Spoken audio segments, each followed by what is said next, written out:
എല്ലാ പ്രിയപ്പെട്ടവർക്കും എൻ്റെ പ്രത്യേകമായ സ്നേഹത്തെയും വന്ദനത്തെയും അറിയിക്കുന്നു. വിവിധ സമയങ്ങളിലും വിവിധ സ്ഥലങ്ങളിലും വിവിധ മാധ്യമങ്ങളിലൂടെ എന്നെ ശ്രദ്ധിക്കുന്ന എല്ലാ പ്രിയപ്പെട്ടവർക്കും ഒരിക്കൽ കൂടി എൻ്റെ പ്രത്യേകമായ സ്നേഹത്തെയും വന്ദനത്തെയും അറിയിക്കുന്നു. ഈ ചെറിയ ഒരു സന്ദേശം കേൾക്കുവാനായിട്ട് പ്രത്യേകം നിങ്ങളെ ക്ഷണിക്കുന്നു. നിങ്ങളുടെ ജീവിതത്തിൽ ഒരു അനുഗ്രഹവും നന്മയുമായി തീരട്ടെ. അതുപോലെ ആത്മീക വർധനവിനും മുന്നേറ്റത്തിനും കാരണമായി തീരുവാൻ ഇടയായി തീരും എന്ന് ആശിക്കുകയും ഞാൻ പ്രത്യാശിക്കുകയും ചെയ്യുന്നു. ദൈവം നിങ്ങളെ ധാരാളമായി അനുഗ്രഹിക്കുമാറാകട്ടെ. ഇന്നത്തെ അല്പസമയത്തിന്റെ ദൈവവചന ചിന്ത, അതിന് കൊടുത്തിരിക്കുന്ന തലക്കെട്ട്, ബൈബിളിൽ ദൈവം ചുമന്നതായ 4, അതുപോലെ മനുഷ്യൻ ചുമക്കുന്നതായ 5. ഇങ്ങനെ 9 കൂട്ട കാര്യങ്ങളാണ് നിങ്ങളുമായി എത്ര ചുരുങ്ങിയ സമയം കൊണ്ട് പങ്കുവയ്ക്കാനായിട്ട് ആഗ്രഹിക്കുന്നത്. ഒരിക്കൽ കൂടി നിങ്ങളുടെ പ്രത്യേകമായ ശ്രദ്ധയെ സ്വാഗതം ചെയ്യുന്നു. നിങ്ങളുടെ കുടുംബത്തെ, നിങ്ങളുടെ പ്രവർത്തനങ്ങളെ, നിങ്ങളുടെ തലമുറകളെ അസാധ്യമായിരിക്കുന്ന വളരെ വേദനിക്കുന്നതായ വിഷയങ്ങൾക്ക് ഈ ദൈവവചന കേൾവി ആ സമയം ഒരു അനുഗ്രഹവും വിടുതലുമായി തീരട്ടെ എന്ന് ദൈവസന്നിധിയിൽ പ്രാർത്ഥിക്കുന്നു. നാം ചിന്തിക്കുവാനിടയായി തീർന്ന പറഞ്ഞു വന്നതായ കാര്യം എന്ന് പറയുന്നത് ദൈവം ചുമന്നതായ 4 കൂട്ടം കാര്യങ്ങളാണ് ആദ്യം ചിന്തിക്കുന്നത്. പിന്നീട് നമുക്ക് മനുഷ്യൻ ചുമക്കുന്നതായ 5 കൂട്ടം കാര്യങ്ങളെ വേഗത്തിൽ പറയാം. ചുരുങ്ങിയ സമയം നിങ്ങൾക്ക് ഈ സന്ദേശം കേൾക്കുവാനായിട്ട് വേണ്ടതുള്ളൂ. അതുകൊണ്ട് മുഴുവനുമായി കേൾക്കണം എന്ന് വളരെ വിനീതമായി അപേക്ഷിക്കുന്നു. ഒന്നാമത്തെ ഭാഗം എന്ന് പറയുന്നത് ദൈവം ചുമക്കുന്നതായ കാര്യത്തെയാണ്. ദൈവം ചുമന്നതായ കാര്യം നമുക്ക് തിരുവെഴുത്തുകൾ പഠിക്കുമ്പോൾ മനസ്സിലാക്കുവാനായിട്ട് കഴിയും. ഒന്നാമത്തെ കാര്യം തീർന്നത് ലോകസ്ഥാപനത്തിന് മുൻപേ അവൻ നമ്മെ ഓരോരുത്തരെയും അറിയുവാനായിട്ട് ഇടയായിരുന്നു. ലോകസ്ഥാപനം എന്ന് പറയുന്നത് കോടിക്കണക്കിനോ ലക്ഷക്കണക്കിനോ വർഷം, അത് നമുക്ക് ശാസ്ത്രീയമായി കണ്ടെത്തുവാനായിട്ട് കഴിയുകയില്ല. എന്നാൽ നീണ്ട ഒരു കാലഘട്ടം നമുക്ക് കാണുവാനായിട്ട് കഴിയും. ഈ ലോകസ്ഥാപനത്തിന് മുൻപേ ദൈവം നമ്മെ ഓരോരുത്തരെയും അറിഞ്ഞിരിക്കുന്നു. അപ്പോൾ ആ കാര്യം എന്ന് പറയുന്നത് തന്റെ ഹൃദയത്തിൽ നമ്മെ ഓരോരുത്തരെയും ചുമക്കുവാനായിട്ട് ഇടയായിരുന്നു. അപ്പൊ ദൈവം ചുമന്നതായ സ്ഥലം എന്ന് പറയുന്നത് ഹൃദയത്തിൽ നമ്മെ ഓരോരുത്തരെയും ചുമക്കുവാനായിട്ട് ഇടയായിരുന്നു. നമ്മെ വാസ്തവമായി അറിയുകയാണ്. അമ്മയെക്കാളും അപ്പനൊക്കെ അറിയുന്നതിന് മുൻപേ നമ്മെ അറിഞ്ഞ ഒരു ദൈവമുണ്ട്. അപ്പോൾ ഈ ലോകസ്ഥാപനത്തിന് മുൻപ് എന്ന് പറയുന്നത് കോടിക്കണക്കിന് വർഷങ്ങൾക്ക് മുൻപേ നമ്മെ ഓരോരുത്തരെ അറിഞ്ഞ് അത്രയും ദീർഘനാൾ നമ്മളെ ഓരോരുത്തരെയും ഒരു അമ്മ ഉദരത്തിൽ ചുമക്കുന്നത് പോലെ നമ്മെ ഓരോരുത്തരെയും ദൈവത്തിന്റെ ഹൃദയത്തിൽ ചുമക്കുവാനായിട്ട് ഇടയായിത്തു. അപ്പോൾ അതുകൊണ്ട് നമുക്ക് മനസ്സിലാക്കാൻ കഴിയുന്ന കാര്യം എന്ന് പറയുന്നത് ഈ ഭൂമിയിലെ മനുഷ്യനോടുള്ള ബന്ധത്തിൽ ഏറ്റവും വലിയ സ്നേഹം എന്ന് പറയുന്നത് അമ്മയുടെ സ്നേഹമാണ്. അമ്മയുടെ സ്നേഹം എന്ന് പറയുന്നത് 9 മാസം 9 ദിവസം എന്നൊക്കെ നമ്മൾ പറയും. അത്രയും ദിവസം അമ്മ തന്റെ ഉദരത്തിൽ ചുമന്നതുകൊണ്ട്, വേദനിച്ച് പ്രസവിച്ചതുകൊണ്ട് ആണ് ഏറ്റവും അധികമായി തന്റെ മക്കളെ സ്നേഹിക്കുവാനായിട്ട് ഇടയായിത്തീരുന്നു. ആ 9 മാസം ചുമന്നതായ ഒരു ആത്മബന്ധം നമുക്ക് അവിടെ കാണാനായിട്ട് കഴിയും. അപ്പൊ ഈ ഭൂമിയിൽ നമുക്ക് ഒരു നിലയിൽ നമുക്ക് ഉദാഹരണം പോലെ പറയാൻ കഴിയുന്നത് ഏറ്റവും വലിയ സ്നേഹം അമ്മയുടെ സ്നേഹമെന്നാണ്. എന്നാൽ ദൈവത്തിന്റെ സ്നേഹം എന്ന് പറയുന്നത് അമ്മയെക്കാളും അധികമായി സ്നേഹിക്കുന്ന ഒരു സ്നേഹമാണ്. ഏത് അവസ്ഥയിലും ഏത് സാഹചര്യത്തിലും എല്ലാവരെയും ഒരുപോലെ സ്നേഹിക്കുന്ന ദൈവമാണ്. അപ്പൊ ഏറ്റവും അധികമായി ദൈവത്തിന് സ്നേഹിക്കാൻ കഴിയുന്നത് ഒന്ന്, ദൈവം സൃഷ്ടിച്ചതുകൊണ്ട്, നമ്മെ ഓരോരുത്തരെയും സ്നേഹിച്ചുകൊണ്ട് സൃഷ്ടിച്ചതാണ് മനുഷ്യന്. ദൈവത്തിനെ സ്നേഹിക്കാൻ വേണ്ടിയിട്ട് ഉണ്ടാക്കിയതാണ് മനുഷ്യൻ. അപ്പോൾ സ്നേഹിച്ചുകൊണ്ട് ഉണ്ടാക്കിയത് കൊണ്ട് ഒന്ന് സ്നേഹിക്കുന്നു. രണ്ടാമത്തേത് ഹൃദയത്തിൽ താൻ ചുമക്കുവാനായിട്ട് ഇടയായിരുന്നു. ദീർഘനാളുകൾ തന്റെ ഹൃദയത്തിൽ ഓരോരുത്തരെയും ചുമക്കുവാനിടയായി തീർന്നത് കൊണ്ട് നമുക്ക് മനസ്സിലാക്കാനായിട്ട് കഴിയേണ്ടതുണ്ട്. ഏറ്റവും അധികം നമ്മെ ഓരോരുത്തരെയും സ്നേഹിക്കുന്നത് നമ്മുടെ ദൈവമാണ് എന്ന് കാണുവാനായിട്ട് കഴിയും. അപ്പോൾ ഇവിടെ 2 സ്നേഹം ഞാൻ പറഞ്ഞു. 2 ചുമക്കുന്നതായ 2 കാര്യങ്ങൾ. ഒന്ന്, ദൈവം ചുമന്നത് ഹൃദയത്തിൽ ചുമന്നു. രണ്ടാമത്തത് മനുഷ്യൻ ജനിക്കുവാനായി തന്റെ അമ്മ, ഓരോരുത്തരുടെ അമ്മമാര് ഉദരത്തിൽ ചുമക്കുവാനായിട്ട് ഇടയായിരുന്നു. അപ്പോൾ ദൈവത്തിന്റെയും മനുഷ്യന്റെയും ഓരോന്ന് നമ്മൾ ചിന്തിക്കുവാനിടയായിരുന്നു. രണ്ടാമത്തെ കാര്യം എന്ന് പറയുന്നത് യേശുക്രിസ്തുവിനെ കുരിശ് ചുമന്നതായ ഒരു കാര്യത്തെ കുറിച്ച് കാണുവാനായിട്ട് കഴിയും. രണ്ടാമത്തെ കാര്യം, കുരിശ് എന്ന് പറയുന്നത് അക്ഷരികമായി അല്ലെ ഒരു നീളനെയും ഇതുപോലെയുള്ള നിലയിലുള്ള ഒരു കുരിശ് ചുമക്കുവാനായിട്ട് ഇടയായിരുന്നു. അപ്പം നമുക്ക് അവിടെ ദൈവം ചുമന്നതായ ഒരു കാര്യമാണ് കുരിശ് എന്ന് പറയുന്നത്. അത് തന്റെ മരണത്തിന് വേണ്ടി പ്രവചിച്ചതുപോലെ പല നിലകളിലുള്ള വധശിക്ഷകൾ ഉണ്ടായിരുന്നു. എന്നാൽ പല കാലഘട്ടങ്ങളിൽ വ്യത്യസ്തമായ വധശിക്ഷകളായിരുന്നു. എന്നാൽ തിരുവെഴുത്തുകൾ എഴുതിയിരിക്കുന്നത് പോലെ താൻ തന്നെ പ്രവചിച്ചതുപോലെ കുരിശിൽ തറച്ച് കൊല്ലപ്പെടണം എന്നുള്ള തിരുവെഴുത്ത് നിവൃത്തിയാകത്തക്ക നിലയിൽ ആമെ പ്രവചന പ്രകാരം കുരിശിൽ തറച്ച് കൊല്ലപ്പെടണം. ആ കുരിശ് ആണ് താൻ ചുമക്കുവാനായിട്ട് ഇടയായിത്തീർന്നത്. ഇനി മൂന്നാമത്തെ ദൈവം ചുമന്നതായ മൂന്നാമത്തെ കാര്യം എന്ന് പറയുന്നത്, യേശുക്രിസ്തു അവനെ ഭൂമിയിലേക്ക് വന്നതും തന്റെ കുരിശിലെ മരണം എന്ന് പറയുന്നത് നമുക്കെല്ലാവർക്കും അറിയാവുന്നതുപോലെ മാനവജാതിയുടെ മുഴുവൻ പാപങ്ങൾക്ക് പരിഹാരം വരുത്തുവാനാണ്. അപ്പോൾ മൂന്നാമത്തേതായ കാര്യം എന്ന് പറയുന്നത് സകല ജനത്തിന്റെയും പാപങ്ങളെ ചുമക്കുവാനായിട്ട് ഇടയായിത്തു. അപ്പം മൂന്നാമത്തെ കാര്യം. അപ്പൊ പാപങ്ങളെ ചുമക്കുക എന്ന് പറഞ്ഞാൽ പാപങ്ങളെ ചുമന്നവന്റെ പ്രത്യേകത, ആ പാപങ്ങൾ ആരാണോ ചുമന്നത് ആ പാപങ്ങളെ ശിക്ഷ ആ വ്യക്തി അനുഭവിക്കുവാനായിട്ട് ഇടയായിത്തു. അപ്പൊ നാം ഓരോരുത്തരും ചെയ്തതായ പാപങ്ങളെ കർത്താവ് ചുമന്നതുകൊണ്ട് നമ്മുടെ ഓരോരുത്തരുടെയും പാപങ്ങളെ ശിക്ഷയാണ് താൻ കുരിശിൽ അനുഭവിക്കുവാനിടയായിത്തീർന്നത്. അപ്പോ മൂന്നാമത്തെ കാര്യം എന്ന് പറയുന്നത് നമ്മുടെ പാപങ്ങൾക്ക് വേണ്ടി അല്ലെ അപ്പം ഞാൻ പറഞ്ഞ് ആ ഒരു ഭാഗം അവസാനിപ്പിക്കുവാനായിട്ട് ഇങ്ങനെയാണ് ആഗ്രഹിക്കുന്നത്. അപ്പോൾ ഒരിക്കലായി അനേകരുടെ പാപങ്ങളെ ചുമക്കേണ്ടതിന് ഒരിക്കലായി അവൻ പ്രത്യക്ഷനായി എന്ന് ദൈവത്തിന്റെ വചനം നമുക്ക് കാണുവാനായിട്ട് കഴിയും. അപ്പം കുരിശ് ചുമന്നത്, രണ്ടാമത്തേത് പാപങ്ങളെ ചുമന്നത്. ആ പാപങ്ങളെ ചുമന്നതിനാല്, അതിന് ശിക്ഷ അനുഭവിച്ചതിനാല് നമുക്ക് ഇന്ന് പാപങ്ങളെ കർത്താവിനോട് ഏറ്റുപറയുമ്പോൾ, പാപത്തിന് പരിഹാരം വരുത്തിയ, തന്റെ ജീവനെ യാഗമായി പാപങ്ങൾക്ക് പരിഹാരം വരുത്തിയ ആ യാഗത്തിൽ വിശ്വസിച്ചുകൊണ്ട് കർത്താവിനോട് പാപങ്ങൾ ഏറ്റുപറയുമ്പോൾ പാപങ്ങൾ സൗജന്യമായി ക്ഷമിച്ചു തരുവാനിടയാകും. അങ്ങനെ പാപിയായ ഒരുവനെ പാപങ്ങൾ ഏറ്റുപറയുമ്പോൾ പാപം ക്ഷമിച്ച് തന്റെ രക്തത്താൽ അവനെ ശുദ്ധീകരിച്ച് ദൈവഭാഗ്യം വിശുദ്ധരാക്കി തീർക്കുവാനിടയാകും. അപ്പം ഒന്ന് പാപങ്ങളെ ചുമക്കുവാനായിട്ടിടയായി. രണ്ടാമത്തേത് പിന്നത്തേതിലെ അതിനോടുള്ള ബന്ധത്തിൽ നമുക്ക് കാണാൻ കഴിയും, അവൻ ശാപങ്ങളെ വഹിപ്പാനായിട്ടിടയായി. ശാപങ്ങളെ കുരിശ് കാണിക്കുന്നത് എന്താണ്? ശാപത്തെയാണ് കാണിക്കുന്നത്. കുരിശിൽ തറച്ച് കൊല്ലപ്പെടുന്നവനെല്ലാം ശപിക്കപ്പെട്ടവൻ എന്നാണ് പറയുന്നത്. അപ്പോൾ മാനവജാതിയുടെ ശാപങ്ങളെയും യേശുക്രിസ്തു വഹിപ്പാനായിട്ടിടയായി. പലപ്പോഴും നമ്മൾ ജീവിച്ചു വന്നിരുന്നതായ ആചാരങ്ങളും അനുഷ്ഠാനങ്ങളും ആഘോഷങ്ങളും ഒക്കെ ചെയ്ത് മുന്നോട്ട് പോകുമ്പോൾ, പാരമ്പര്യമായി മുന്നോട്ട് പോകുമ്പോൾ നമ്മുടെ ജീവിതത്തിൽ ഒരിക്കലും ദൈവവചനം അനുസരിക്കുവാനോ ദൈവവചന പ്രകാരം മുന്നോട്ട് പോകാനോ നമുക്ക് കഴിയില്ല. ദൈവവചന പ്രകാരം ജീവിക്കുമ്പോഴാണ് നമ്മുടെ ജീവിതത്തിൽ ശാപങ്ങൾ മാറുവാനും ദൈവം നമ്മിൽ വസിച്ചുകൊണ്ട് മുന്നോട്ട് പോകുവാനും നമുക്കിടയായി തീരുക. അപ്പൊ നമ്മെ ന്യായം വിധിക്കുന്നത്, നമ്മെ ശിക്ഷിക്കുന്നു ദൈവവചനം ബന്ധപ്പെടുത്തിക്കൊണ്ടാണ്. അപ്പൊ നമുക്ക് തന്നിരിക്കുന്നത്, നമ്മൾ അനുഷ്ഠിക്കേണ്ടത്, നാം ശ്രദ്ധിക്കേണ്ടത് ദൈവവചന പ്രകാരമാണോ നാം ഓരോ കാര്യങ്ങളും മനുഷ്യനോടുള്ള ബന്ധത്തിലും ദൈവത്തോടുള്ള ബന്ധത്തിലും ആ നിയമങ്ങൾ നമുക്ക് പാലിക്കുവാനായിട്ട് ഇടയായി തീരാം. അപ്പം ആ ഭാഗം നമുക്ക് മാറ്റി മനുഷ്യനോടുള്ള ബന്ധത്തിൽ മനുഷ്യൻ ചുമക്കുന്നതായ കാര്യങ്ങളെ ഒന്ന് വേഗത്തിൽ ചുരുക്കമായിട്ട് ഞാൻ പങ്കുവയ്ക്കാം. ആദ്യത്തെ കാര്യം ഞാൻ പറഞ്ഞു, ഒരു മാതാവ് തന്റെ പൈതലിനെ ഉദരത്തിൽ 9 മാസം ചുമക്കുന്നതായ കാര്യം നമുക്ക് കാണുവാനായിട്ട് കഴിയും. 9 മാസം ചുമന്നതിനാൽ ഏറ്റവും വലിയ സ്നേഹത്തെ നമുക്ക് അവിടെ കാണുവാനായിട്ട് കഴിയും. ഒരു മനുഷ്യൻ ഏറ്റവും അധികം സ്നേഹിക്കുന്നതായ ഒരു ഉദാഹരണം പോലെ മാതാവിന്റെ സ്നേഹത്തെ കുറിച്ച് നമുക്ക് കാണുവാനായിട്ട് കഴിയും. അതുപോലെ തന്നെ ഏറ്റവും അടുത്ത ഒരു ബന്ധത്തെ നമുക്ക് ഉദാഹരണം പോലെ പറയുവാനായിട്ട് കഴിയും. അപ്പൊ അത് മനുഷ്യന്റെ സ്നേഹത്തെയും ബന്ധത്തെയും വെളിപ്പെടുത്തുന്ന മാതാവ് ഉദരത്തിൽ ചുമന്നതായ കാര്യത്തെക്കുറിച്ച് നമുക്ക് കാണാനായിട്ട് കഴിയും. രണ്ടാമത്തെ കാര്യം എന്ന് പറയുന്നത് ഇസ്രായേൽ യഹൂദന്മാരുടെ ജീവിതത്തിൽ ഉള്ള ഒരു കാര്യമാണ്. യഹൂദന്മാരുടെ അടിമത്തത്തിൽ നിന്ന് അവരെ വിടുവിച്ച്, ഫറവോന്റെ അടിമത്തത്തിൽ നിന്ന് വിടുവിച്ച് അവരെ മരുഭൂമിയിലൂടെ അവരെ നടത്തുവാനായിട്ട് ഇടയായി തീർന്നു. ആ കാലഘട്ടത്തിൽ ദൈവം അവരോട് കൂടെ വസിക്കുവാനായി അവരോട് ഇപ്രകാരം പറയുവാനിടയായി തീർന്നു. ഒരു പെട്ടകം ഉണ്ടാക്കി എന്ത് ചെയ്യണം? അതിലെ ആ പെട്ടകത്തിനകത്ത് നിയമപ്പെട്ടകം എന്ന് പറയും, സമാഗമന കൂടാരം എന്ന് പറയും. അതിനകത്ത് എന്ത് ചെയ്യണം? ഇന്ന് ആ പെട്ടകത്തെ മറ്റൊരു വാക്കിൽ ഇന്നറിയപ്പെടുന്നത്, ക്രൈസ്തവ ഗോളത്തിൽ അറിയപ്പെടുന്നത് സക്രാരി എന്ന് പറയും. അതിൻ്റെ അകത്ത് ഉണ്ടാകേണ്ടതായ അന്ന് ദൈവം കൽപ്പിച്ച 3 കാര്യമാണ്. ഒന്ന്, മരുഭൂമിയിൽ അവരെ എല്ലാ ദിവസവും പോറ്റി പുലർത്തിയ ദൈവം മന്ന വർഷിപ്പിച്ച് അവരെ ഭക്ഷണമൊരുക്കുവാനായിട്ട് ഇടയായി. അതിന്റെ ഓർമ്മയ്ക്കായിട്ട് തലമുറകളുടെ മുമ്പിൽ സാക്ഷ്യം പറയേണ്ടതിന് ഒരു പൊന്നുപാത്രത്തിൽ എന്ത് ചെയ്യണം? മന്ന ഇട്ട് സൂക്ഷിക്കണം. അതും അഹരോന്റെ തളിർത്ത വടി, ഒരു രാത്രി കൊണ്ട് അഹരോന്റെ തളിർത്ത വടിയും ആ ബദാമ് പൂത്ത് അതിൽ ഫലം കായ്ക്കുവാനായിട്ട് ഇടയായി. ഒരു ദൈവപ്രവൃത്തി ഇങ്ങനെ വിശ്വസിക്കുവാനായിട്ട് ഇടയാകും. ഒരു രാത്രി കൊണ്ട് നമുക്ക് മനസ്സിലാക്കാൻ കഴിയും അത്ഭുതകരമായ പ്രവൃത്തി തന്റെ മക്കൾക്ക് വേണ്ടി അവരുടെ മുമ്പിൽ അഹരോന്റെ ജീവിതത്തിൽ ദൈവം ചെയ്യുവാനായിട്ട് ഇടയായി. ഓരോ രാത്രികളും കൈപ്പേറിയ അഹരോന്റെ ജീവിതത്തിൽ, മോശയുടെ ജീവിതത്തിൽ ഒരു കൈപ്പേറിയ ഒരു രാത്രിയായിരുന്നു. പക്ഷെ ആ രാത്രിയിൽ ദൈവം അവരുടെ ജീവിതത്തിൽ അത്ഭുതങ്ങളെ ചെയ്യുവാനിടയായി. അപ്പോൾ രണ്ടാമത്തേത് ആ നിയമപ്പെട്ടകത്തിൽ വെക്കേണ്ടത് അഹരോന്റെ തളിർത്ത വടിയാണ്. മൂന്നാമത്തേത് മോശയ്ക്ക് കല്ലിന്മേൽ എഴുതിയ 10 കൽപ്പനകൾ അതിനകത്ത് വെക്കണം. ഇങ്ങനെ അതിനകത്ത് വെച്ച് ആ പെട്ടകത്തിന്റെ അതിനകത്ത് വെച്ചതിന് ശേഷം ദൈവം പറഞ്ഞു, ഞാൻ അതിൽ എന്ത് ചെയ്യും? ആ ദൈവ സാന്നിധ്യം ആ പെട്ടകത്തിന്റെ മീതെ വരുവാനായിട്ട് ഇടയായിത്തീരും. അങ്ങനെ ആ പെട്ടകം എല്ലാവർക്കും ചുമക്കുവാൻ അനുവാദമില്ല.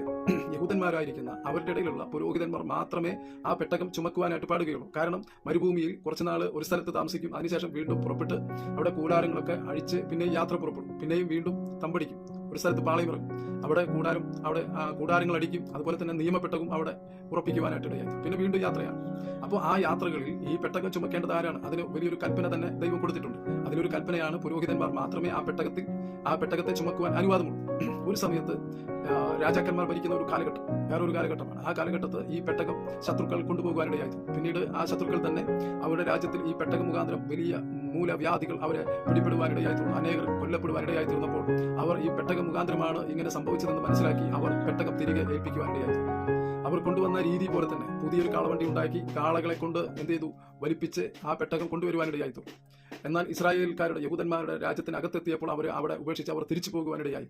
അപ്പോൾ ദാവീദും കൂട്ടരും ഇതുപോലെ അവർ കൊണ്ടുവന്നതുപോലെ പുതിയ വണ്ടിയിൽ കാളകളെ കൊണ്ട് വലിപ്പിച്ച് അവർ വലിയ പാട്ടും ആരാധനയും ഒക്കെ ആയിട്ട് കൊണ്ടുവരുവാനിടയായി. എന്നാൽ അവിടെ വലിയ പ്രശ്നമുണ്ടായി. ദൈവത്തിന്റെ കൽപ്പന പ്രകാരമല്ല തന്റെ ജനം ആയിരിക്കുന്ന ഇസ്രായേൽ യഹൂദന്മാർ ആ പെട്ടകം കൊണ്ടുവരുവാനായിട്ടിടയായി. അതുകൊണ്ട് അവരുടെ ഇടയിൽ മരണം സംഭവിക്കുവാനായിട്ടിടയായി. അവർ ഭയപ്പെട്ട് ഒബേദെദോമിന്റെ ഭവനത്തിൽ ആ പെട്ടകം വയ്ക്കുവാനിടയായി. അപ്പോൾ നിയമപ്രകാരം പെട്ടകം പുരോഹിതന്മാർ മാത്രമേ ചുമക്കുവാൻ അനുവാദമുള്ളൂ. അപ്പം അങ്ങനെ ഒരു പെട്ടകത്തെക്കുറിച്ച് കാണുവാനായിട്ട് കഴിയും. ആ പെട്ടകത്തിന്റെ പ്രത്യേകത എന്താണ്? അതിനകത്ത് 3 കൂട്ടം കാര്യങ്ങളാണ്. ഒന്ന്, മന്നയിട്ട പൊന്നുപാത്രം. ഒരു ഒരു വലിയൊരു കാര്യം ഇതിന്റെ അകത്ത് ഞാൻ പറഞ്ഞു വരട്ടെ. പാരമ്പര്യമായി ഒരു കാര്യം നമ്മൾക്ക് ക്രൈസ്തവ കോളത്തിൽ ചില സഭകളിൽ കാണുവാനായിട്ട് കഴിയും. എവിടുന്നാണ് ഈ അപ്പവും കുറെ അപ്പങ്ങളും കയറി വന്നത്? പുതിയ നിയമസഭയിൽ നമുക്ക് ഇപ്രകാരം പുതിയ നിയമത്തിൽ ഈ ഒരു രീതി എവിടെയും നമുക്ക് കാണാൻ കഴിയുന്നില്ല. ചെറിയ അപ്പങ്ങളും ഒരു പാത്രവും നമുക്ക് കാണാൻ കഴിയുന്നത് പുതിയ നിയമത്തിൽ ഒരിടത്തും കാണാൻ കഴിയുന്നില്ല. എന്നാൽ നമ്മുടെ ഇടയിൽ ഒരു പ്രബലമായ ഒരു സഭ, അവരുടെ ഇടയിൽ ഇത് നമുക്ക് കാണുവാനായിട്ട് കഴിയുന്നുണ്ട്. അപ്പോൾ ഇവിടെ ഒരു കാര്യം മനസ്സിലാക്കണം, അത് എവിടെ നിന്ന് വന്നു? പുതിയ നിയമ ഉപദേശത്തിന്റെയോ വചനപ്രകാരമോ അല്ല. അത് എവിടെയാണ് നമ്മൾ അന്വേഷിക്കുമ്പോൾ കാണാൻ കഴിയുന്നത്? പഴയ നിയമത്തിൽ യഹൂദന്മാരുടെ ഇടയിൽ അവിടെ കൊടുത്തിരിക്കുന്ന ഒരു കൽപ്പനയാണ്. എന്ത് ചെയ്യണം? മരുഭൂമിയിൽ മന്ന വർഷിപ്പിച്ചു. ആ മന്നയുടെ കാര്യമാണ് പാരമ്പര്യമായി ചെയ്തു വരുവാനിടയായി തീർന്നത് പോലെ യഹൂദന്മാർ ചെയ്തു വന്നിരുന്ന ഒരു കാര്യമാണ്. അത് ക്രൈസ്തവീകമല്ല, പുതിയ നിയമ ഉപദേശമല്ല, അത് വചനപ്രകാരമുള്ളതല്ല. അപ്പോൾ എന്നെ കേൾക്കുന്ന പ്രിയപ്പെട്ടവരെ, അപ്പം ഞാൻ മനസ്സിലാക്കുവാനായിട്ട് ആഗ്രഹിക്കുന്ന കാര്യം എന്ന് പറയുന്നത് അത് യഹൂദന്മാരുടെ ആചാരമാണ്. അത് ഒരിക്കലും നമ്മുടെ ക്രൈസ്തവ ഉപദേശമല്ല. അത് വളരെ ശ്രദ്ധിക്കുകയും അതിനെക്കുറിച്ച് ആഴമായി നിങ്ങൾ ഗ്രഹിക്കുവാനായിട്ട് നിങ്ങൾക്ക് കഴിയേണ്ടതുണ്ട് എന്ന് ഞാൻ ഓർമ്മപ്പെടുത്തുകയാണ്. കർത്താവിന്റെ തിരുമേശയെ നമുക്ക് ഓർമ്മിക്കേണ്ടതുണ്ട്. അപ്പത്തെയും വീഞ്ഞിനെയും നമുക്ക് കഴിക്കേണ്ടതുണ്ട്. അത് യോഗ്യതയോടുകൂടി കഴിക്കേണ്ടതുണ്ട്. കൂടി വരുമ്പോഴൊക്കെയും നിങ്ങൾ എന്ത് ചെയ്യണം? അപ്പം നുറുക്കുവാനായിട്ട് ഇടയാകും. അതിനുവേണ്ടി അവർ കൂടി വരുവാനിടയായിത്തു. അത് കർത്താവിന്റെ ഓർമ്മയ്ക്കായി, മരണത്തിന്റെ ഓർമ്മയ്ക്കായി, നമുക്ക് വേണ്ടി മരിച്ച അതിന്റെ ഓർമ്മയ്ക്ക് വേണ്ടി ചെയ്യുവാൻ തന്നിരിക്കുന്ന കൽപ്പനയാണ്. അത് കർത്താവിന്റെ വരവുവരെയും നമ്മൾ അനുഷ്ഠിക്കേണ്ടതായ കാര്യമാണ്. അപ്പൊ അത് നമ്മെ ഓർമ്മപ്പെടുത്തി കർത്താവ് ഇനിയും വരും എന്നുള്ള കാര്യം കൂടെ നമുക്കതിൽ കാണുവാനായിട്ട് കഴിയും.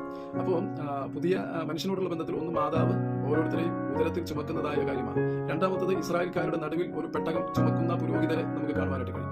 അതൊരു വ്യവസ്ഥയാണ്. അത് യഹൂദന്മാർക്ക് കൊടുത്തിരിക്കുന്നതാണ്. പിന്നീട് ഈ നിയമപ്പെട്ടകം അവർക്ക് സ്വന്തമായ കനാൻ ദേശം നൽകിയപ്പോൾ അവിടെ ഒരു ആലയം പണിത് അതിന്റെ നടുവിൽ അത് സ്ഥിരമാക്കുവാനായിട്ടിടയായി. അപ്പോൾ പിന്നീട് പുരോഹിതന്മാരെ അത് ചുമക്കേണ്ടതില്ല, എന്നാൽ അതിനെ ശുശ്രൂഷിപ്പാനായിട്ട് പുരോഹിതന്മാരെ നിയമിക്കുവാനിടയായി. അവിടെ അടുക്കലേക്ക് വേറെ ആർക്കും പ്രവേശനമില്ല. അപ്പോൾ മനുഷ്യൻ ഉണ്ടാകേണ്ടതായ, മനുഷ്യരിൽ ഉണ്ടായിരുന്ന രണ്ടാമത്തെ ചുമന്നതായ കാര്യമാണ് നമ്മൾ പങ്കുവയ്ക്കുവാനിടയായത്.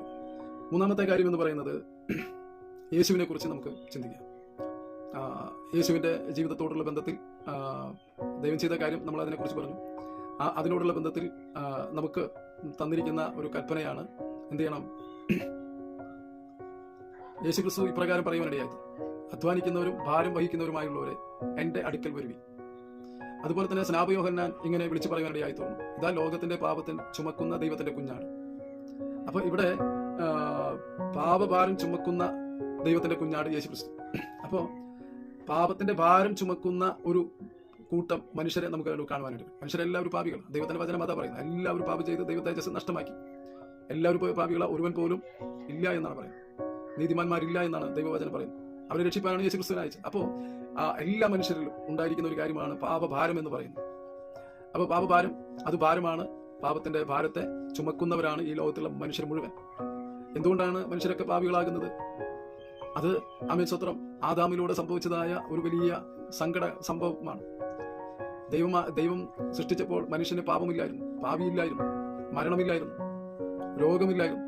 എന്നാൽ അവന് കൊടുത്ത നിയമം അവൻ പാലിക്കാതെ വന്നപ്പോൾ അവന്റെ ആത്മാവ് മരണം സംഭവിച്ചു. ദൈവ തേജസ് നഷ്ടപ്പെട്ടതിന് ശേഷമാണ് മനുഷ്യരൊക്കെയും പാപികളായി തീർന്നു. മരണം അവരിൽ വരുവാനിടയായി, രോഗം അവരിൽ വരുവാനിടയായി തീർന്നു. അപ്പോ നമ്മള് പാപികളായതുകൊണ്ടാണ് നമ്മൾ പാപം ചെയ്യുന്നത്. അപ്പോൾ മനുഷ്യരെല്ലാവരും പാപികളാണ് എന്നാണ് ദൈവത്തിന്റെ വചനം പറയുന്നത്. ഞാൻ അല്പം സാവധാനത്തിലാണ് പറയുന്നത്, അതുകൊണ്ട് നിങ്ങൾക്ക് മനസ്സിലാക്കാൻ വേണ്ടിയിട്ടൊക്കെയാണ് ആഗ്രഹിക്കുന്നത്. അപ്പോൾ ഒന്ന്, സകലരും പാപഭാരം ഉള്ളവരാണ്. രണ്ടാമത് യേശു ക്രിസ്തു പറഞ്ഞു, അധ്വാനിക്കുന്നവരും ഭാരം വഹിക്കുന്നവരുമായുള്ളവർ. അപ്പോൾ അധ്വാനത്തിൻ്റെതായ പ്രയാസം, ഭാരം വഹിക്കുന്നവരായവർ. ഭാരം വഹിക്കുന്നവരെ ഭാരത്തില് ഏറ്റവും വലിയ പ്രശ്നം എന്ന് പറയുന്നത് പാപഭാരം വലുതാണ്. രണ്ടാമത്തേത് എന്ന് പറയുന്നത് ടെൻഷനാണ്. പല പ്രിയപ്പെട്ടവരെ നമുക്ക് കാണാനായിട്ട് കഴിയും. ചിന്ത ആകുലതകൾ വർദ്ധിച്ചിട്ട് ചെറിയ ചെറിയ കാര്യങ്ങൾക്ക് പോലും വലിയ ടെൻഷൻ അടിക്കുന്ന ഒത്തിരി ആളുകളെ നമുക്ക് കാണാൻ കഴിയും. മാനസികമായി ഒത്തിരി തളർന്നു പോയ ആളുകളെ നമുക്ക് കാണാനായിട്ട് കഴിയും. അപ്പോൾ ഭാരം വഹിക്കുന്ന അങ്ങനെയുള്ള ഒരു ഗ്രൂപ്പിനെ നമുക്ക് കാണാനായിട്ട് കഴിയും. ടെൻഷൻ വഹിക്കുന്ന ഒരു വലിയ ഭാരം പോലെ. എന്നാൽ ചില പ്രിയപ്പെട്ടവർക്കൊക്കെ എത്ര വലിയ പ്രശ്നമാണെങ്കിലും അത് അഡ്ജസ്റ്റ് ചെയ്ത് മുൻപോട്ട് പോകാനായിട്ട് കഴിയും. അപ്പോൾ മനുഷ്യരിൽ കാണുന്ന പിന്നത്തെ ഒരു ഗ്രൂപ്പ് ഭാരം വഹിക്കുന്ന, ടെൻഷൻ അടിക്കുന്ന ആളുകളാണ്. പിന്നത്തെ ഈ ഭാരത്തിൽ തന്നെ കടക്കിണിയിൽ അകപ്പെട്ട് കിടക്കുന്ന അനേക പ്രിയപ്പെട്ടവരുണ്ട്. മറ്റു പല അടിമത്തത്തിലേക്ക് കിടക്കുന്ന അനേകരെയൊക്കെ നമുക്ക് കാണുവാനായിട്ട് കഴിയും. അപ്പം പാപഭാരം, പിന്നെ ടെൻഷന്റെ ഭാരം, പിന്നെ മറ്റ് പല നിലകളിലുള്ള അടിമത്തങ്ങൾ, ദാരിദ്ര്യം, രോഗം, ശാപം, ഇങ്ങനെയുള്ള പല പ്രയാസത്തിലൂടെ കടന്നു പോകുന്ന ആളുകളെ നമുക്ക് കാണുവാനായിട്ട് കഴിയും. അപ്പോൾ ഇങ്ങനെയുള്ള ഒരു ഗ്രൂപ്പുണ്ട്. അവരോട് കർത്താവ് പറഞ്ഞത്, ഇങ്ങനെയുള്ളവർ എന്ത് ചെയ്യണം? പാപത്താൽ ഭാരപ്പെടുന്നവർ, അതുപോലെ മറ്റു നിലകളിൽ ഭാരപ്പെടുന്നവർ എല്ലാവർക്കും യേശുവിൻ്റെ അടുക്കൽ എന്തുണ്ട്? പ്രതീക്ഷയുണ്ട്, വിടുതലുണ്ട്, ആശ്വാസമുണ്ട്. അവൻ്റെ അടുക്കൽ വന്നവർ ആരും നിരാശരായിട്ടില്ല. നിരാശരായി വന്നത് ഒരാൾ മാത്രം. അവൻ വളരെ സമ്പത്തുള്ളവനാകിയാൽ അവൻ ദുഃഖിച്ച് കടന്നുപോയി എന്നാണ് പറയുന്നത്. അപ്പോൾ ഇവിടെ വന്നത് യേശുക്രിസ്തുവിന്റെ വചനം കേട്ട് അവയനുസരിച്ച് അവനെ സേവിച്ച് വചനമനുസരിച്ച് മുന്നോട്ട് പോകുന്നുവെങ്കിൽ ഈ വിഷയങ്ങൾക്കൊക്കെ വലിയ മാറ്റം സംഭവിക്കാനിടയായിത്തീരും. അപ്പോൾ ദൈവവചനം അനുസരിക്കുമ്പോൾ ഈ പാപഭാരവും മറ്റുള്ള നിലകളിലുള്ള ആ അവസ്ഥകൾക്കൊക്കെ വലിയ മാറ്റം സംഭവിക്കും. അപ്പോൾ പലരും കുറ്റം പറയുന്നത് ഇങ്ങനെയാണ്, അവർ ലക്ഷങ്ങൾ കൊടുത്തത് കൊണ്ടാണ്, ഇങ്ങനെ പൈസ ലഭിക്കുന്നത് കൊണ്ടാണ്, അങ്ങനെ പല ഇരുനിലകളിൽ പറയും. അങ്ങനെയല്ല സംഭവിച്ചത്. അവർ വളരെ വിശ്വാസത്തോടെ കർത്താവിന്റെ അടുക്കൽ വന്ന് കർത്താവ് പറഞ്ഞ കൽപ്പനകളെ മനസ്സിലാക്കി അതിനനുസരിച്ച് അവർ ജീവിതം മുന്നോട്ട് കൊണ്ടുപോയപ്പോൾ അവരുടെ ജീവിതത്തിൽ കർത്താവിന്റെ വിടുതൽ ദൈവം പറഞ്ഞു, അധ്വാനിക്കുന്നവരും ഭാരം വഹിക്കുന്നവരുമായുള്ളവരെ എല്ലാവരും എൻ്റെ അടുക്കൽ വരുവി. അപ്പം അവർക്ക് ആശ്വാസം, വിടുതൽ ലഭിക്കും. നിങ്ങളുടെ ജീവിതത്തിൽ ഏതെങ്കിലും പ്രതിസന്ധിയിൽ വിവിധ നിലകളിലൊക്കെ ആയിരിക്കുന്ന പ്രിയപ്പെട്ടവരെ, നിങ്ങളുടെ ജീവിതത്തിൽ ദൈവം അത്ഭുതങ്ങൾ ചെയ്യുവാൻ മറ്റൊരാളോട് പറയാൻ ഞാൻ മനസ്സിലാകത്തില്ല, പറയാൻ പറ്റില്ല, അല്ലെങ്കിൽ ഒരിക്കലും ഇനി നേരെയാകില്ല എന്ന് പറഞ്ഞ് നിൽക്കുന്ന ആരെങ്കിലും ഉണ്ടെങ്കിൽ, വളരെ പ്രയാസത്തോടെ ആയിരിക്കുന്ന ആരെങ്കിലും ഉണ്ടെങ്കിൽ, ദൈവവചന പ്രകാരം ആ കർത്താവിനെ വിശ്വസിച്ച് ആരാധിച്ച് മുന്നോട്ട് പോകുന്നുവെങ്കിൽ ദൈവവചന പ്രകാരം അത് വളരെ ശ്രദ്ധിക്കണം. കർത്താവിനെ എല്ലാവർക്കും വിശ്വസിക്കുവാനും പാടുവാനും പ്രസംഗിക്കുവാനും ഒക്കെ കഴിയും. പക്ഷെ ജീവിതം ദൈവവചന പ്രകാരം ജീവിക്കുവാൻ, വിശേഷാൽ ദൈവത്തോടുള്ള ബന്ധത്തിൽ എങ്ങനെ ജീവിക്കണം? അത് കൽപ്പന അനുസരിച്ച് ജീവിക്കണം. അങ്ങനെയുള്ള ബന്ധത്തിൽ നമുക്ക് വിടുതലും ആശ്വാസവും കർത്താവിൽ നിന്ന് പ്രാപിക്കുവാനായിട്ട് കഴിയും. അതിന്റെ അവകാശികളായി, ഉടമകളായിട്ട് തീരുവാനാണ് നമുക്ക് ഓരോരുത്തർക്കും കഴിയുന്നത്. ഇനി വേഗത്തിൽ ഞാൻ മുന്നോട്ട് പോകട്ടെ. അപ്പോൾ പാപഭാരം മാറി എങ്ങനെ മാറി കിട്ടുക? യേശു നമ്മുടെ പാപങ്ങളെ ഏറ്റെടുത്ത് ശിക്ഷ അനുഭവിച്ച് പരിഹാരവും പ്രായശ്ചിത്തം വരുത്തിയിട്ടുണ്ട്. അത് വിശ്വസിച്ച് കർത്താവിനോട് ഏറ്റുപറയുമ്പോൾ എന്ത് ലഭിക്കും? പാപമോചനം പ്രാപിക്കും. ദൈവഭാഗ്യ വിശുദ്ധരായി തീരുവാനായിട്ട് കഴിയും. രണ്ടാമത്തത്, ഏതെങ്കിലും പ്രതിസന്ധികളിൽ ഭാരം വഹിച്ച് ഭാരപ്പെട്ട് മുന്നോട്ട് പോകുന്ന ഏത് അവസ്ഥകളാണ് കർത്താവിന്റെ വചനമനുസരിച്ച് ആമേ ജീവിക്കുന്നുവെങ്കിൽ നിശ്ചയമായും നമ്മുടെ ഓരോരുത്തരുടെ ജീവിതത്തിൽ വലിയ അത്ഭുതങ്ങൾ നമുക്ക് അവകാശികളായി തീരും, നമുക്ക് പ്രാപിക്കുവാനായിട്ട് കഴിയും. ഇനി യേശുക്രിസ്തുവിന്റെ ജീവിതത്തിൽ പറഞ്ഞിരിക്കുന്നതായ കാര്യം, യേശുക്രിസ്തുവിനോടുള്ള ബന്ധത്തിലുള്ള കാര്യമാണ് ഇപ്പോൾ ഈ സമയം നമ്മൾ ചിന്തിച്ചുകൊണ്ടിരിക്കുന്നത്. യേശുക്രിസ്തു ഇങ്ങനെ പറഞ്ഞു, ഞാൻ നിങ്ങളുടെ ഉള്ളിൽ വസിക്കാമെന്ന്. ആരെങ്കിലും എന്റെ ശബ്ദം കേട്ട് ഹൃദയവാതിൽ തുറന്ന് ഞാൻ അവരുടെ ഉള്ളിൽ വസിക്കാമെന്ന് യേശുക്രിസ്തു മാത്രം പറഞ്ഞിരിക്കുന്ന കാര്യം. കവികളൊക്കെ പാടിയിട്ടുണ്ട്, ഹൃദയം ഒരു ദേവാലയം, അവിടെ ആരാധനയും പൂജകളൊക്കെ നടക്കേണ്ടത് ഹൃദയത്തിലാണ്, അവിടെയാണ് ദൈവം എന്നൊക്കെ നമ്മൾ കവികളും പറഞ്ഞിട്ടുണ്ട്. ദൈവത്തിന്റെ വചനം അല്ലെങ്കിൽ ക്രിസ്ത്യാനിയുടെ ഏറ്റവും വലിയ കാര്യം അല്ലെ, മഹത്വത്തിന്റെ പ്രത്യാശയായി ക്രിസ്തു നിങ്ങളിൽ വസിക്കുന്നു എന്നാണ് പറയുന്നത്. അപ്പോൾ പണ്ട് യഹൂദന്മാർ, ഇസ്രായേൽക്കാരിൽ പുരോഹിതന്മാരാണ് പെട്ടകം ചുമക്കുവാനായിട്ട് ഇടയായത്. ഇവിടെ പുതിയ നിയമ വിശ്വാസികളായിരിക്കുന്ന ഓരോരുത്തരും യേശുവെ എൻ്റെ ഹൃദയത്തിൽ വരണമേ എന്ന് പ്രാർത്ഥിക്കുമ്പോൾ ദൈവം ആത്മാവായി നമ്മിൽ വസിക്കും. അങ്ങനെ ദൈവത്തെ ചുമക്കുന്ന ദൈവത്തിന്റെ ആലയങ്ങളായി നമുക്ക് ഓരോരുത്തർക്കും മാറുവാനായിട്ട് കഴിയും. ദൈവം ആത്മാവായി ആരിൽ വസിക്കുന്നുവോ അവർ ദൈവത്തിന്റെ മക്കളാണ്. അവരുടെ ആത്മാവ് വീണ്ടും ജനിപ്പാനിടയായിത്തീരും. ദൈവത്തിന്റെ ആത്മാവ് ആരിൽ വസിക്കുന്നു അവർ നിത്യജീവന്റെ അവകാശികളായിത്തീരും. അവർ നിത്യജീവനെ പ്രാപിച്ചവരാണ്. അപ്പൊ എന്നെ കേൾക്കുന്ന പ്രിയപ്പെട്ടവരെ, യേശുവിനെ ഹൃദയത്തിൽ സ്വീകരിക്കുവാൻ, പാപങ്ങളെ ഏറ്റുപറഞ്ഞ് പാപമോചനം പ്രാപിച്ച് യേശുവെ എൻ്റെ ഹൃദയത്തിൽ വാഴണമേ എന്ന് പ്രാർത്ഥിക്കുമ്പോൾ ദൈവം നമ്മുടെ ഉള്ളിൽ വസിക്കുവാനിടയായിത്തീരും. അന്ന് ലേവി പുരോഹിതന്മാർ ചുമലിൽ ചുമന്നിരുന്ന പെട്ടകം ചുമന്നതുപോലെ നമ്മുടെ ഹൃദയത്തിൽ ഈ ദൈവത്തെ നമുക്ക് ചുമക്കുവാനായിട്ട് ഇടയായിത്തീരും. അവർ ദൈവത്തിന്റെ മക്കളായിത്തീരും, അവകാശികളായിത്തീരും, വീണ്ടും ജനിപ്പാനിടയായിത്തീരും. ആത്മാവ് രക്ഷിക്കപ്പെട്ടവരാണ്, അവർ നിത്യജീവനെ പ്രാപിച്ചവരാണ്, അവരാണ് സ്വർഗരാജ്യത്തിലേക്ക് പ്രവേശിക്കുന്നത്.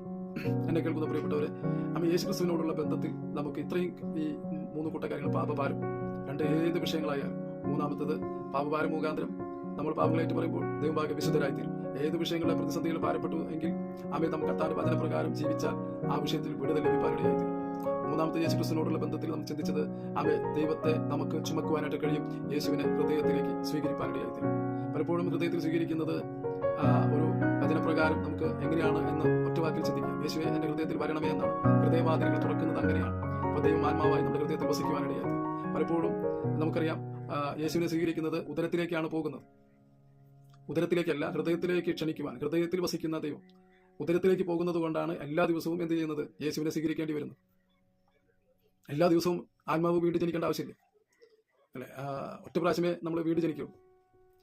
അപ്പോൾ ഞാൻ ആ ഭാഗം നിങ്ങൾക്ക് എന്തെങ്കിലും കൂടുതൽ സംശയങ്ങളോ വിവരം കൂടുതൽ അറിയണമെന്നുണ്ടെങ്കിൽ എൻ്റെ ഫോൺ നമ്പർ ഉണ്ട്, അതിൽ നിങ്ങൾക്ക് വിളിച്ച് ചോദിച്ചറിയാം. അപ്പോൾ എന്ത് ചെയ്യണം? യേശുവിനെ ഹൃദയത്തിൽ ചുമക്കുന്നവരായി ഓരോരുത്തരും മാറണം. അവർക്ക് മാത്രമേ നിത്യജീവന്റെ ഓഹരിക്കാരായി തീരുകയുള്ളൂ. അവർ സ്വർഗരാജ്യത്തിലേക്ക് പ്രവേശിക്കും. അവർ ദൈവത്തിന്റെ പ്രിയ മക്കളായി മാറുവാനായിട്ടിടയാണ്. അടുത്തതായിട്ട് നമുക്ക് ചിന്തിക്കേണ്ട കാര്യം, നാം ഓരോരുത്തരും 2 കുരിശെടുക്കണം. കർത്താവ് കുരിശെടുത്തിട്ടുണ്ട്, ഇനി നമ്മൾ ഓരോരുത്തരും വലിയ മരക്കുരിശ് ചെറിയ മരക്കുരിശ് എടുത്ത് നടക്കാനല്ല പറഞ്ഞിരിക്കുന്നത്. കർത്താവ് മരക്കുരിശിൽ തൂങ്ങി നമ്മുടെ പാപത്തിന് പരിഹാരം വരുത്തിക്കുക. വിശ്വസിച്ചേറ്റ് പറഞ്ഞാൽ പാപക്ഷമ അപ്പോൾ തന്നെ ലഭിക്കും. പക്ഷെ എന്നിരുന്നാലും നമുക്ക് 2 നിലയുള്ള കുരിശ് ചുമക്കണം. അതിൽ ഒരു കാര്യം എന്ന് പറയുന്നത് തന്നെ അനുഗമിക്കുന്നവരുടെ ഒരു യോഗ്യത, അല്ലെങ്കിൽ ശിഷ്യന്മാർക്ക് വേണ്ട യോഗ്യതയാണ്. എന്നെ അനുഗമിപ്പാൻ ആരെങ്കിലും ഇച്ഛിച്ചാൽ തന്നെത്താൻ ത്യജിച്ച് തന്റെ കുരിശുമെടുത്ത് എന്നെ അനുഗമിക്കും. അപ്പം ഇവിടെ ജീവിതത്തിൽ ഉണ്ടാകുന്ന പ്രതിസന്ധിയാണ്, അല്ലെങ്കിൽ കർത്താവിനെ ഇപ്രകാരം വചനപ്രകാരം അനുസരിച്ച് ജീവിക്കുവാനായിട്ട് ഇറങ്ങിത്തിരിക്കുമ്പോൾ ഉണ്ടാകുന്ന എതിർപ്പാണ് ഇവിടുത്തെ കുരിശ്. അല്ലെങ്കിൽ ജീവിതത്തിലെ മറ്റു പ്രതിസന്ധികൾ, ഓരോ ദിവസവും ഓരോ കുരിശുകൾ, വ്യത്യസ്തമായ കുരിശുകളാണ് ഓരോരുത്തരും. നമ്മൾ പ്രസംഗത്തിലൊക്കെ നമ്മൾ മനസ്സിലാക്കിയിട്ടുണ്ട്, ഒരാൾക്കുണ്ടാകുന്ന കുരിശല്ല മറ്റൊരാൾക്ക്, എല്ലാം വ്യത്യസ്തമാണ്. അപ്പോൾ അവിടെ കർത്താവ് പറഞ്ഞിരിക്കുന്ന കാര്യം തന്നെത്താൻ ത്യജിക്കുക എന്ന് പറഞ്ഞാൽ ആത്മഹത്യ ചെയ്യുക എന്നുള്ളതാണ്. എന്താണ്? ദൈവജന പ്രകാരം ജീവിക്കുമ്പോൾ അതിന് തടസ്സമായി ഭാര്യ, മക്കള്, അമ്മയപ്പന്മാര്, അതുപോലെ ബന്ധുക്കള്, സ്നേഹിതര്, അയൽവാസികള്, കൂട്ടുകാർ, ഇവരൊക്കെ എന്താവും തടസ്സമായിട്ട് ചിലപ്പോൾ വരാം. പക്ഷെ അവിടെ ആത്മഹത്യയല്ല പറയുന്ന, ദൈവവചനം അനുസരിക്കുവാൻ, ഇപ്രകാരം ജീവിക്കുവാൻ അവൻ സമർപ്പിക്കപ്പെടണം എന്നുള്ളതാണ്. അങ്ങനെയുള്ള ഒരു ജീവിതമാണ് വേണ്ടത്. അവർക്ക് മാത്രമേ തന്നെ അനുഗമിക്കാനോ ശിഷ്യനായി തീരുവാനും കഴിയുള്ളൂ. അപ്പോൾ ഒന്ന് തന്നെത്താൻ ത്യജിച്ച് തന്റെ ക്രൂശുമെടുത്ത്, വ്യത്യസ്തമായ കുരിശുകളാണ് ഓരോ ദിവസവും, ആ ക്രൂശെടുത്ത് എന്ത് ചെയ്യണം? കർത്താവിനെ അനുഗമിക്കണം. രണ്ടാമത്തെ ഒരു കുരിശ് ചുമക്കേണ്ടത്, ഒന്നാമത്തെ കുരിശ് ഞാൻ പറഞ്ഞു. രണ്ടാമത്തെ കുരിശ് ഒരു ഉദാഹരണത്തോടെ പറയാം.